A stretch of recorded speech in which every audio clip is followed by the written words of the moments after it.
सोना गाची की रातें पार्ट 22। दरख्तों के नीचे राहिल की कार नहीं थी। पीछे से आरिफा की तेज आवाज आई, खिड़की बंद कर दो शबाना, मुझे सर्दी लग रही है। शबाना ने खिड़की बंद कर दी। आरिफा पलंग पे कंबल ओढ़े सर पे पट्टी बांधे लेटी थी। शबाना, खुदा की कसम यहाँ कोई किसी को नहीं पूछता, तुम मेरी बड़ी प्यारी सहेली हो, थर्मामीटर लगा के देखो, मुझे बहुत बुखार है। शबाना ने थर्मामीटर लगाकर चेक किया, मामूली बुखार था। आरफा, तुम खामखा बात का बतंगड़ बना देती हो, जरा सा बुखार है, मैं तुम्हारे लिए कहवा बनवा कर लाती हूँ, तुम अभी ठीक हो जाओगी। रात को आरफा ने बहुत शोर मचाया। बुखार 100 से ऊपर नहीं था, मगर उसने ऐसी हाय हाय की कि शबाना को सोने न दिया। 11 बजे रात एक डॉक्टर को बुलवाया गया। डॉक्टर ने आते ही उसे ऐसा टीका लगाया कि वो मुर्गी की तरह गर्दन एक तरफ डालकर ऐसी सोई कि बाकी रात पहलू तक न बदल सकी। सुबह 9 बजे राहिल ने आना था। शबाना जल्दी जल्दी तैयार हो गई। उसने जर्द रंग का अपना पसंदीदा सूट पहना। मौसम खुशगवार था, सर्दी नाम को भी ना थी। ठीक 9 बजे शबाना हॉस्टल से निकलकर सड़क पार वाले दरख्तों में आकर खड़ी हो गई। 2 मिनट बाद राहिल भी आ गया। रंगून के ज़ूलॉजिकल गार्डन के पीछे झीलों का वाकई बहुत ही खूबसूरत सिलसिला दूर तक फैला हुआ था।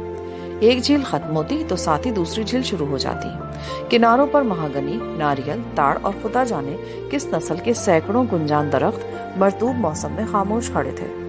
बारिश रात भर होती रही थी, अब बारिश रुकी हुई थी। झील किनारे की सड़कें पुख्ता थीं, उन पर कीचड़ का नामो निशान तक न था। लोग छुट्टी की वजह से अपने बाल बच्चों के साथ वहां सैर करने आए हुए थे। फिजा में मरतूब सब्जे की महक रची हुई थी। शबाना राहिल के साथ एक रविश पर चल रही थी। उसने राहिल से पूछा, वो फूल कहाँ है जिसके बारे में तुम बता रहे थे? अगर ये पता चल जाए तो उसे मैं ना ढूंढ के ले आऊं, ये तो तुम्हें ही मालूम करना पड़ेगा। मगर मुझे तो उस फूल की खुशबू तक नहीं आ रही, मैं उसे कैसे तलाश करूंगी? अभी जंगल का वो हिस्सा नहीं आया जहां इस खास फूल पुष्पांग की महक फैली रहती है। वो सामने केले के जंगली दरख्त देख रही हो ना, बस इन दरख्तों के पीछे जो झील है उसके किनारे पर इस फूल की खुशबू शुरू हो जाएगी।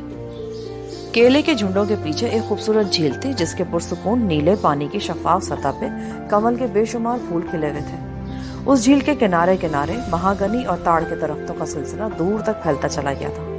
यहाँ आते ही शबाना को एक ऐसी खुशबू महसूस हुई जो इससे पहले उसने कभी महसूस नहीं की थी। ये किसी ख्वाब के बाग़े अदन के फूल की खुशबू थी। उसमें एक सहर था जो शबाना को अपने एहसासात पे तारी होता लग रहा था। ये खुशबू पुष्पांग फूल की है, ये कवारियों के सपनों के शहजादे का फूल है।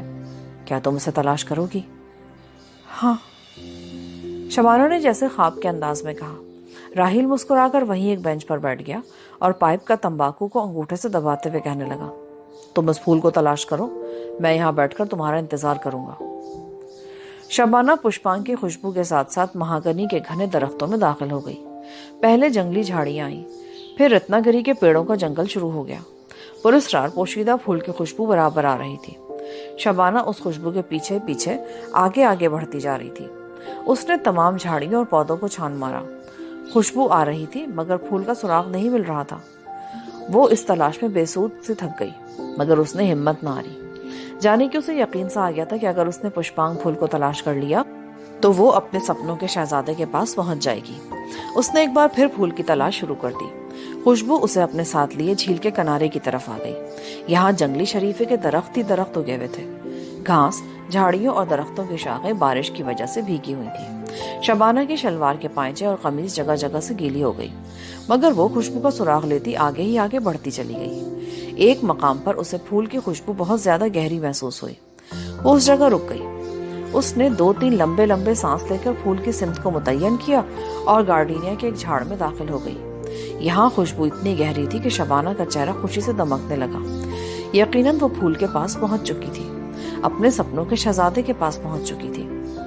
उसने हाथ बढ़ाकर एक जगह झाड़ियों की शाखों को पीछे हटाया तो बीच में हल्के नीले रंग के कवल की तरह का एक फूल उसकी तरफ देखकर मुस्कुरा रहा था। शबाना ने झुककर सूंघा। वही खुशबू थी जो उस फूल की पंखड़ियों से अनदेखी लहरें बनकर फूट रही थी। उसने फूल तोड़ लिया और भागती हुई उस जगह पहुंची जहां वो राहिल को छोड़कर गई थी। खुशी से उसका चेहरा सुर्ख हो रहा था, उसका सांस फूल रहा था, मगर बेंच के पास आकर वो ठिठक सी गई। राहिल वहां पर नहीं था। पुष्पांग को सीने से लगाए वो राहिल को इधर उधर दरख्तों में तलाश करने लगी, मगर राहिल जैसे गायब हो चुका था। वो उसे तलाश करते करते थक गई, पर राहिल न मिला। फूल को अपने सीने से लगाए वो झील के बागों से बाहर सड़क पर आ गई। यहाँ राहिल की कार भी मौजूद नहीं थी। क्या वो उसे छोड़कर चला गया है? शबाना को राहिल पर सख्त गुस्सा आने लगा। फिर उसने ये कहकर सब्र कर लिया कि राहिल पर उसका कोई हक भी तो नहीं है। आखिर वो उसका है ही कौन? वो क्यों उसके लिए वहां बैठा रहता? उसे चले जाना था, वो चला गया। वो सपनों के शहजादे का फूल किसे दिखाएगी? शबाना की निगाह एक बर्मी लड़की पर पड़ी जिसकी उम्र 16-17 साल से ज्यादा नहीं थी। वो छोटे छोटे कदम उठाती झील वाले बाग की तरफ जा रही थी। शबाना ने उसे आवाज देकर रोका। लड़की मुस्कुराकर रुक गई। शबाना ने अंग्रेजी में उससे पूछा, क्या तुम अंग्रेजी में बात कर लेती हो?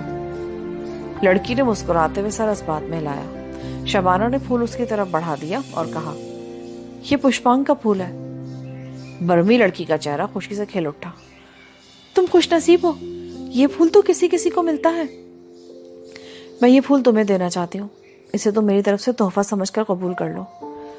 बर्मी लड़की एक कदम पीछे हटी और सर को नफी में हिलाते हुए बोली, नहीं नहीं, ये बदशगुनी होगी। ये तुमने तलाश किया है, अब ये तुम्हारा है। क्या तुम्हें अपने सपनों के शहजादे की तलाश नहीं है? शबाना ने एक उदास तबस्सुम के साथ फूल को अपने पास ही रख लिया। लड़की उसे ताज्जुब से देख रही थी कि ये कैसी लड़की है। वो फूल उसे दे रही है जिसकी तलाश में कंवारी लड़कियां जंगल में मारी मारी फिरती हैं। शबाना वापस हॉस्टल आ गई। आरफा कमरे में नहीं थी। शबाना का दिल मखमूम था। उसे अपना घर याद आ रहा था, अपनी अम्मी और बहन याद आ रही थी। वो बिस्तर पर लेट गई और देर तक आंसू बहाती रही। जब दिल हल्का हुआ तो उठकर मुंह हाथ धोया।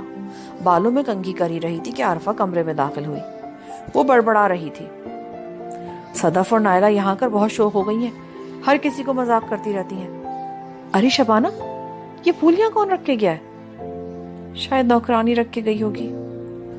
आरफा ने फूल को उठाकर सूंघा, नाक सुकेड़ी और जोर से छींक मारकर बोली, अच्छे, ये तो निस्वार का फूल लगता है मुझे, उसने कहा और फूल उठाकर खिड़की से बाहर फेंक दिया। फिर पैड कलम लेकर घर खत लिखने बैठ गई। तीसरे पहर शबाना के कदम अपने आप दरिया के किनारे वाले बंगले की तरफ उठने लगे। वो राहिल के बारे में पता करना चाहती थी कि कहाँ है और झील किनारे वाले बाग से अचानक गायब क्यों हो गया था। रंगून उसके लिए एक अजनबी शहर था, मगर खास इलाकों में जाने के लिए उसने कुछ निशानियां याद कर रखी थी। वो टैक्सी में सवार होकर उस बंगले पर पहुंच गई जहां राहिल उसे लेकर गया था। हस्बे दस्तूर ये बंगला भी खाली पड़ा था। राहिल वहां नहीं था, कोई चौकीदार भी वहां नहीं था। शबाना वापस आ गई। कमरे में दाखिल हो रही थी कि सदफ बरामदे में मिली।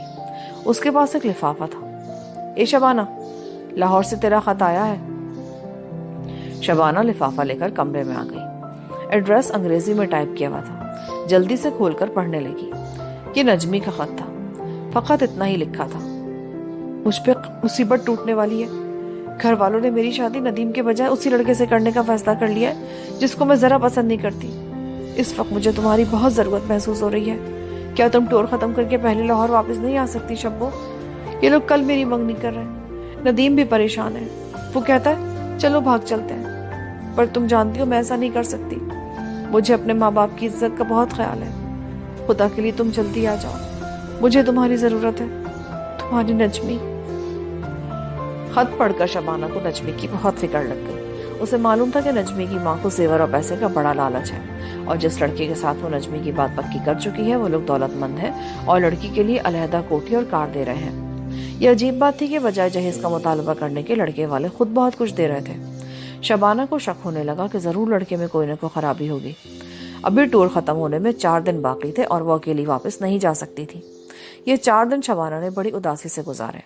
तकरीबन हर रोज वो वक्त निकालकर राहिल की तलाश में दरिया इरावती वाले बंगले पे जरूर जाती, मगर राहिल उसे ना मिलता। आखिर रंगून से लाहौर रवाना होने का दिन आ गया। शबाना ने खुदा का शुक्र अदा किया। नजमी को उसने तसल्ली का खत लिख दिया कि वो परेशान ना हो, सब ठीक हो जाएगा। मैं बहुत जल्द लाहौर वापस आ रही हूँ। ये लोग रात के वक्त पहुंचे लाहौर। अगले रोज शबाना यूनिवर्सिटी गई तो नजमी को देखकर उसे सदमा हुआ। उसका चेहरा दुबला हो गया था और आंखों के गिर्द हल्के पड़े हुए थे। वो शबाना के गले लगकर रो पड़ी। शबाना ने उसके दिलजोई की।